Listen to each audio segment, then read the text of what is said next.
We this morning are on the line with Mike Cruz, and Mike is a guy that knows his money, a certified financial planner, CEO of North Texas Wealth Management, and the author of Saturday Every Day, 9 Simple Steps to Live Your Best Financial Life. Mike is going to join us this morning to talk about a very important topic, and that is whether or not we have a recession coming and what we should do about it in our own personal finances. Our conversation brought to you by Marcus & Mack, voted best personal injury law firm in the Best of Indiana County contest.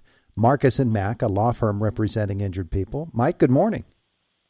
Hey, good morning. It's good to have you with us here again today. We've had you on with us before talking finance, and now you're giving us scary news. So inflation could be it could be ticking up again, right? Yeah, actually, as we look at the recession, I think the big part is that word is scary for most of us, and that's because the last 2 recessions have been so significant. We had, COVID-19, and then 2007, we had the Great Recession. And so when you say the word recession, I think everybody, it's easy to overreact and, panic and think, oh, no, here comes another reset on the portfolio, and, can I really afford another recession? And, 60% chance that, we're looking at a recession in the near future. But let's face it, we're always headed towards a recession. Every 6 to 7 years, that's a normal market cycle, but it may not be as significant as we've experienced most recently. Mike, we talk about inflation all the time, and we hear about inflation all the time. And inflation is going down, but it's down from what level? From an increased and higher level. So is it really going down? Is it the rate of inflation that is going down? Or are we not accelerating as quickly? Bottom line is we're paying a whole lot more than we were 3 or 4 years ago for the same basic services, and that's an awful difficult thing for families to do. Absolutely. And let's separate the idea of inflation with prices. Sometimes in our minds, we put those 2 words together.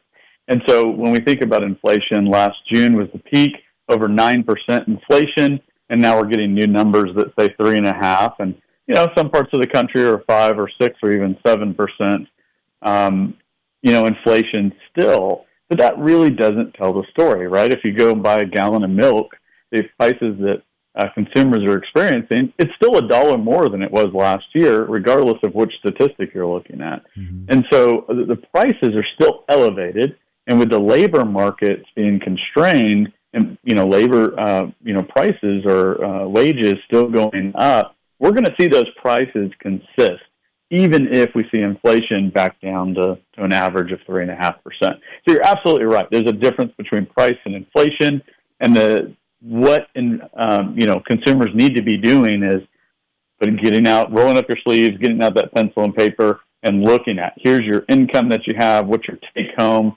and redoing the budget. How are you going to afford to continue to save with elevated prices? If you're not looking at it, it's going to sneak up on you and get you in trouble. We tie so much of what we do financially into the price of fuel. Gasoline cost, of course. Everything that we buy in a supermarket is affected by the fact that it costs so much to deliver it, to produce it with the farmers. I was talking with the farmer just the other day who has a big farm operation, said this is just killing me, all of the fuel costs and everything. Is it right for us to think of the price at the pump as being an indicator of whether or not we should be maybe cutting back in some other areas? It's absolutely a catalyst. I mean, let's face it, we all feel it at the pump, and transportation costs to get our goods and services where they need to go is a big cost for all businesses. Getting the door is the most expensive part, and that absolutely is affected by fuel costs. So, until we see fuel prices and labor costs decline, we're going to see elevated prices. And I would plan on it. And I think that's the key is, your biggest risk to your retirement is not recession. Your biggest risk is you, right? Mm-hmm. It's you panicking, maybe overreacting, doing the wrong thing, and maybe even being so fearful that you just stick your head in the sand. And so taking action, making a plan and saying, how am I going to make it on this budget? What are the things that I can be doing? What steps can I take to keep this on track? And how can I, revisit my asset allocation in my portfolio and make it a little bit more resilient, expecting that what if we go into a recession next year? Am I going to be able to weather it, or am I going to lose too much of my portfolio that it takes me a decade to recover? Those are the things that you can be doing right now, and not letting fear prevent us from taking action. Is our ability to save for retirement directly affected by our everyday costs of living right now? It shouldn't be. That's one of the principles I talk about in my book is pay yourself first. And so if you're saving 10% of your pay, or you pick a percentage and you consistently save that first, then the next step is to really realign the budget. And so your savings shouldn't be taking a hit, but let's face it, people don't prioritize savings. They typically spend, and then they say, I'll save the rest. And then when prices go up, guess what? There is no rest to save. And so, realigning that and saying, I need to save a percentage of my paycheck first, then do the budget, will help people stay on track. When I am running out of money before I run out of month, that can be a scary thing, and families are having to deal with that right now, particularly families that have those big, very, very large expenses, like a family that is sending one or two or more kids off to college. Those expenses just seem to be rampant. There are things that we can do within our daily budget lives that can really help us, right? Absolutely. I mean, it's the small things, right? Like electricity, and using less water, using less electricity, making a decision maybe to work, hybrid if you have that capability, cut down on the gas bill, to get to and from work. All of those little things, and it takes the whole family. And then, maybe making a meal plan so you're not wasting groceries that are so expensive. And, it takes a lot of effort and planning, but you can save. And, maybe you realign the vacation, that you're not going to Hawaii, or something extravagant this year, but, looking for something where you can have some fun nearby, go camping, or something that's, less expensive. I would assume that with the way finances are in this world today as well, that we're going to have to be really, really disciplined, and we're not used to doing that when it comes to holiday spending. Mm-hmm.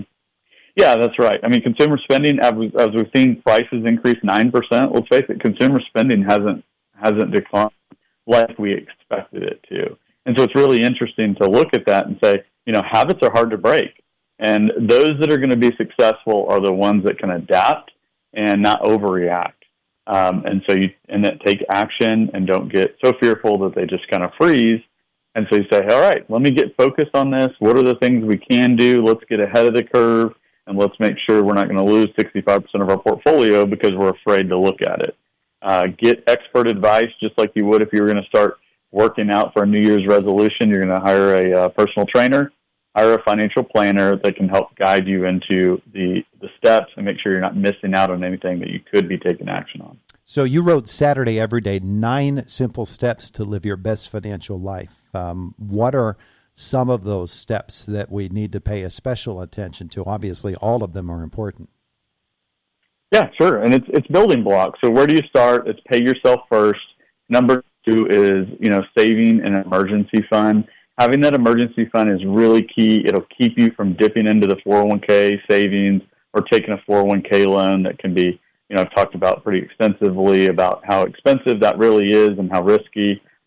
Stay out of the 401k. It's not the place to go. So having that emergency fund will really keep you from doing that. And then, start investing and make sure you're saving enough for the long term, because stocks are your best way to combat inflation. And so investing for the long term, realizing those higher rates of return will keep your earning, your spending power. That's absolutely crucial when we have these high inflation, time periods. And then, the rest of the book really starts talking more about beyond budgeting and such, but what are those investment strategies and how do you build in an inflation plan? How do you think about your investments? How do you structure them to weather the markets and the uncertainties that you face? And then, of course, wrapping it up with, what's left over, the estate plan. How do you plan for your family? How do you manage, insurance and risk? And then the last chapter is living a life without limits. If you are taking these actions, it can really help you prioritize what's most important in your life what's your why, and then go live those things, and it'll make you feel like every day's Saturday. Unless we're really into it, Mike, we're kind of scared about this. We look at finances and retirement savings and all of those things, and we sort of step back and go, it's October. It's the scary month, and I'm scared now when I look at the markets. So this book seems like it's more than just a little timely. Saturday Every Day, 9 Simple Steps to Live Your Best Financial Life. How are we going to get our hands on it? Yeah, you can go to Amazon.com, and you can get the ebook, paper or hardback, and hit me up with questions. I'm available. You can reach me at ntxwealth.com. Beautiful. Hey, Mike, thanks so much for the visit this morning. I appreciate it. All right, thank you. It is the voice of Indiana County. It's WCCS 101.1 FM, AM 1160, and WCCSradio.com.